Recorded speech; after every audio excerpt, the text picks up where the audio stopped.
I'm Teresa Lloyd. I'm a consultant to the non-profit sector with a particular focus on cultural and arts organisations. I also have been and am a trustee in various arts organisations. I've written a book on cultural giving and why people give, and as well as advising organisations on strategic planning and governance, and particularly major donor development, I advise philanthropists on developing strategies for their philanthropy. I'm John Nichols. I'm managing partner of Arts Quarter, now euphemistically called the UK's leading cultural think tank. I have about 25 years experience of working in the arts and not-for-profit sector, mostly in fundraising, marketing, board development and wider organisational development. I'm Christopher Goodhart. I'm the Managing Director of the Arts and Cultural Division of Blackbaud, the leading organisation working with not-for-profit organisations across the world, providing software and solutions to help them to raise more money. I've been involved in the arts sector for the last 13-14 years, and I am also a trustee of a couple of arts organisations and chair an arts development board. So the three of us met at the Arts Council, and when we had the roundtable, we were looking at the whole issue of capacity building and match funding. Of course, we're in a situation now where the white paper is shortly to be delivered. We're waiting for it with bated breath.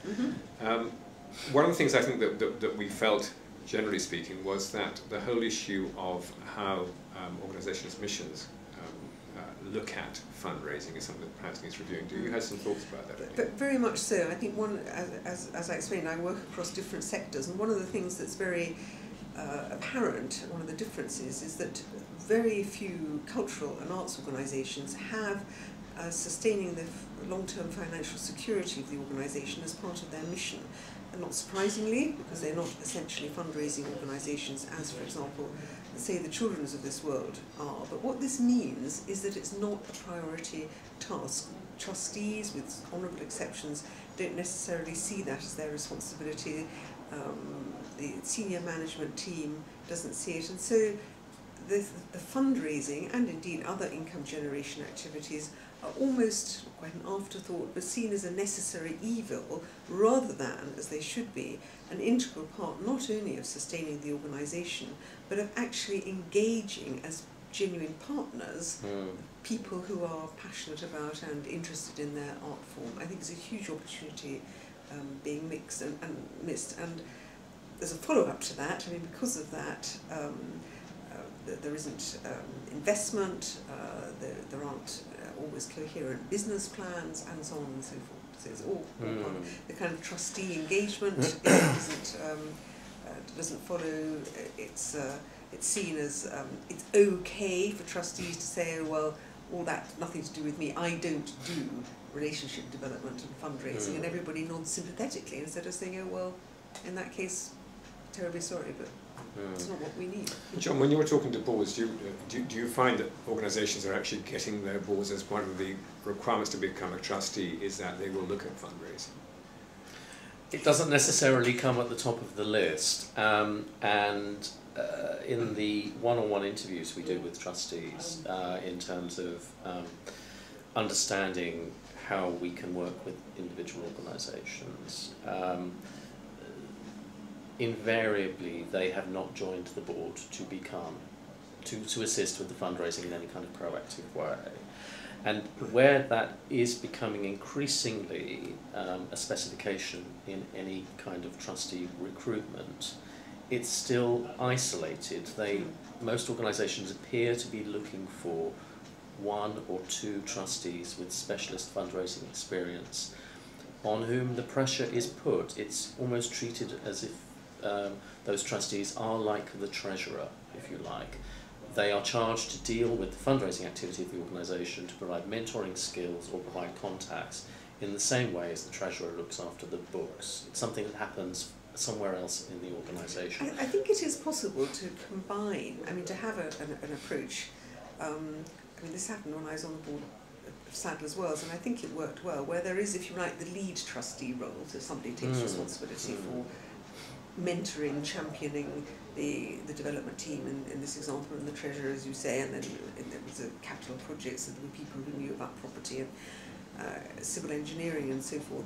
but also that it's very clear that there's a collective responsibility for the financial health of the organisation, and for people to be ambassadors. It's not about everybody giving lots of money, and it's not even about everybody being up for asking for money, although somebody has to ask, but it is about everybody seeing it as part of their responsibility, and understanding the process, that the organisation will flourish, has to flourish for the art to thrive. Yeah. I think that's absolutely critical. That we were talking earlier on about the whole issue of excellence, and that if you don't have excellent art, then the organisation will not survive or should not survive, and that the trustees need to understand the mission very clearly, and the ability to be able to spout that, and to have the elevator pitch, be able to talk to anybody at any time about why they are a trustee and what it means to them. I mean, the worrying thing that came out of the last research that we published, which was in response to the philanthropy agenda, where we had around 600 arts organisations participating in us unpicking that 10-point plan, was that around 75% of those organisations who participated said quite clearly that they did not have an up-to-date case for support which they were able to articulate. Now, at a time when so many of them are now increasingly looking for funding from the private sector, that's a deeply worrying situation. Very worrying.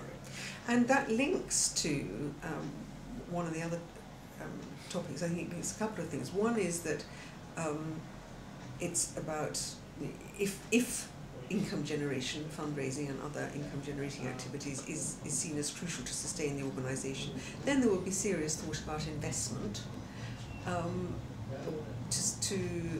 and having a case for support and investing in best practice. We might go on to discuss what best practice is of course a crucial, in a business planning thing context, it's a crucial element which often gets cut because it's not the art, and it sort of links back.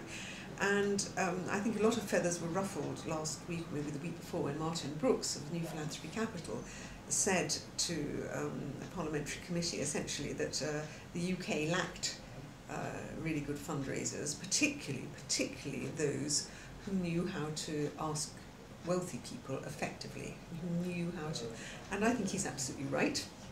I would agree. I agree entirely. And I think it's important for the arts because, on the whole, I mean, it's a huge generalisation, but it is wealthier people. I don't mean the super rich, but higher net worth people who may well be higher rate taxpayers, which is not necessarily the wealthy. But all as we know, that kicks in at under 40,000 a year, and so dealing with people on a really well managed relationship basis is crucially important. And Martin Brooks is right that with some exceptions, relatively few organisations are good at it. And that is something that needs to be addressed, because that too is about investment and training and paying good people. There are two interesting points that come out of that. One, and I see this a lot in organisations,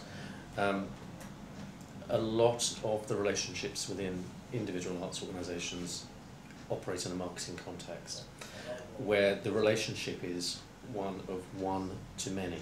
They're not one-to-one relationships. And where organisations are becoming increasingly effective at developing their audiences, the next element of the skills which needs to be flexed and improved is that notion of one-to-one. And that within the organisation itself, and in terms of the work that we do within organisations, one of the things that we see increasingly is, as a new generation of trustees are coming forward, because they are so focused on their day jobs, they are of a different ilk to those who are seasoned volunteer and indeed professional fundraisers within large-scale arts organisations. Because they are in their 40s, late 30s, early 40s, they have been so focused on their careers that their entire networks of relationships are based on the professions in which they function. And interestingly, working with one particular arts organisation I have in the last few months, in terms of sitting down with their trustees and asking them who they know, I had one particular trustee say to me, look me straight in the eye and say, I work 18 hours a day I have no social life. The only people I know are the people connected with my business. But I really want to learn how to do this. And they find it very difficult to make that leap of faith from being professionals in their day jobs to acting as advocates in their volunteer capacities. What is interesting about all of this, and touched on, is that what we're all saying, which is undoubtedly the case, is that the role of trustees and their networks and their contribution to an arts organisation, as with other charities, is absolutely crucial, and not enough attention is, and we're not going to find a solution to this in a short conversation, but that not enough attention is paid to this, because I think one of the corollaries of that is that often new trustees are then recruited from this very small network. So that situation that you've just described replicates itself. Yes. So, yeah. I mean, you also get a situation away from the trustees within organisations themselves, whereby you find that, I think you were talking about this earlier on, John, that you've got the trust and foundations manager who's looking at things, and you've got somebody else who's looking at high net worth individuals, somebody else who's looking at membership. And they're not talking to each other, they're in different silos across the organisation. And they all have their own targets as well. They've got their own targets, they've got, very often, they've got their own little Excel spreadsheet as opposed to going into a central database, and they're not looking at the common relationship and saying, well, actually, if we spoke to this person here, he's got these contacts across there that we're also trying to talk to, and getting that holistic view Absolutely. of and individuals that's also and relationships.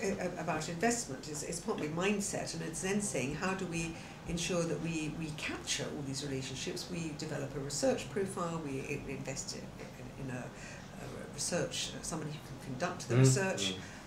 We all know it's rather frightening what can be found out completely in the public domain about people, and then put together, which enables one to sort of say, he's on the board of X, she's on a trustee of Y, and so on and so forth. And I think that's absolutely crucial. And coming back, and building from what was just said about the trustees and possibly the risk of small networks, of course what we all know is that particularly with major donors who get involved in an organisation, they want to meet those who deliver the mission. They want to meet the artist or the curator or the set designer or the wig maker or indeed the singer or whatever. They don't want to meet fundraisers, or at least not only fundraisers, however knowledgeable and charming and all the rest of it they may be. And so I think part also of the challenge is to ensure not only that the curators and the wig makers and so forth are, so to speak, up for this, are trained, see it as part of their role, don't do it as a favour, because Teresa, you asked nicely, so all right, I'll come, but it is actually part of their role and performance evaluation, if you like, that engaging with existing and potential donors is something that, as we all know, can actually be hugely fun, because somebody who's passionate about opera or Lucian Freud paintings or photography or whatever may be actually quite knowledgeable, albeit in a very small area of the activity of the organisation, and those relationships can be very positive. But that is also part of understanding the mindset of donors. Culturally, I see something which is always alarming when I hear it in organisations, which is when I ask who does the fundraising, I hear from the chief exec, we all do the fundraising. And as you walk around an organisation talking one-on-one with staff, you know for a fact that none of them ever actively get involved in the fundraising, other than the fundraiser, with some notable exceptions. It's a bit like in a commercial organisation where we're all salespeople, we're all involved in sales, and you know that very few people actually get involved in the sales directly, and the same thing applies.